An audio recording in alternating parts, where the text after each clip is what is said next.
Hello everyone, সবাই কেমন আছো? আশা করি ভালোই আছো। আমি নাজনীন আবারও তোমাদের মাঝে চলে আসলাম নতুন কোনো ভিডিও নিয়ে। আজকে আমি তোমাদের মধ্যে আসছি যে সম্পর্কে বলতে, সেটা তো ভিডিওতে দেখতে পাচ্ছ, বুঝতে পারছো আমি তাহলে কি সম্পর্কে বলতে যাচ্ছি। হ্যাঁ, বিউটি ব্লেন্ডার। তবে হ্যাঁ, আজকে আর আমি তোমাদেরকে দেখাবো না বিউটি ব্লেন্ডার দিয়ে কীভাবে ফাউন্ডেশন দিতে হয় বা কীভাবে কনসিলার দিতে হয় বা কীভাবে মেকআপটা পুরোটাই কভারেজ করতে হয়। আজকে আমি তোমাদেরকে যেটা দেখাবো সেটা হচ্ছে আসলে আমরা মেকআপ তো করে থাকি, কিন্তু মেকআপ করলেই যে মেকআপের কাজ শেষ হয়ে যায় তা কিন্তু নয়। তো পরিষ্কার পরিচ্ছন্নতা এমন একটা বিষয় যেটা মানে শুধু যে পোশাক আশাক বা শরীরের পরিষ্কার করে রাখলে সেটাই কিন্তু সঠিক না। আমরা যেগুলো জিনিস ইউজ করতেছি মেকআপের বা এক্সেট্রা সব কিছুই, তো সব কিছুর কিন্তু ইউজ করার পর সেটা একটা ক্লিন বা পরিষ্কার রাখার একটা বিষয় আছে। তো আমরা যে এটা ইউজ করে থাকি এগুলো তো অনেক নোংরা হয়ে যায়, ডার্টি হয়ে যায়, তো এটাও কিন্তু ক্লিন করতে হয়। তো হ্যাঁ, আজকে আমি তোমাদেরকে এটাই দেখাবো কিভাবে তোমরা এই ডার্টি বিউটি ব্লেন্ডার ক্লিন করবা এবং কোন নিয়মে করলে এটা পরিষ্কার হয়ে যাবে, এটাই আমি তোমাদেরকে আজকে দেখাবো। তো দেরি না করে চলো দেখাই। তবে হ্যাঁ, যারা ভিডিওটি দেখার আগে এখনও আমার চ্যানেলটিকে সাবস্ক্রাইব করো নাই, তারা এখনই আমার চ্যানেলটিকে সাবস্ক্রাইব করো এবং লাইক কমেন্ট শেয়ার করতে কিন্তু ভুলবা না। আর পাশে থাকা বেল বাটনের টাচ করো যেন নতুন নতুন ভিডিও সবার আগে তোমরাই দেখতে পারো। তো চলো, লেটস গো। তো বিউটি ব্লেন্ডারটা তোমরা যেভাবে ক্লিন করবা আমি সেটা তোমাদেরকে দেখাই। তো এই ডার্টি ব্লেন্ডারটা ক্লিন করতে আমাদের যেটা লাগবে একটা সোপ নেব। এই যে একটা সোপ।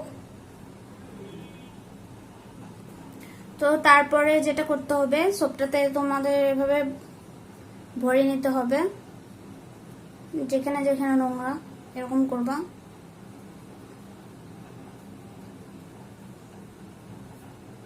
আর পানি দিবে,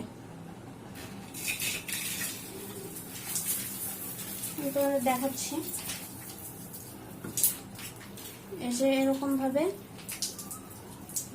কচলাই নিবা আর পানি নিবে।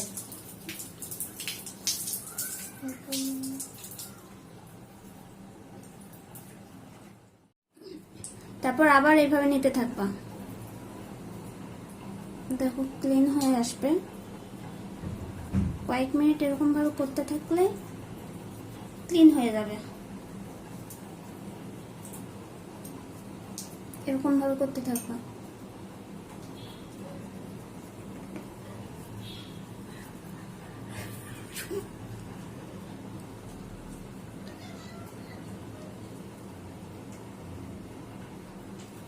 তো এরকম ভাবে কিছুক্ষণ এরকম ভাবে করতে থাকবা আর একটু পর পর পানি দিয়ে ক্লিন করে নেবে।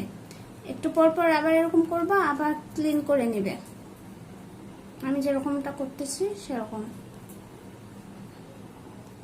তারপর মাঝে মাঝে আবার পানি দিয়ে ক্লিন করব।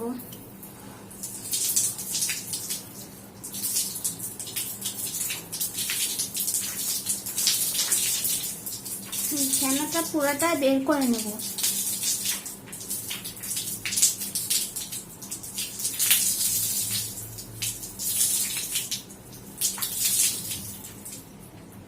এভাবে কয়েকবার করতে থাকবো, তাহলে ক্লিন হয়ে যাবে। আর এটা করার আরো একটা কারণ, আমরা বিউটি ব্লেন্ডার যখন ইউজ করি, এই এক বিউটি ব্লেন্ডার দিয়ে কিন্তু অনেকেই মুখে মেকআপ করে থাকে, অনেক কিছু, এতে কিন্তু জীবাণু থাকে।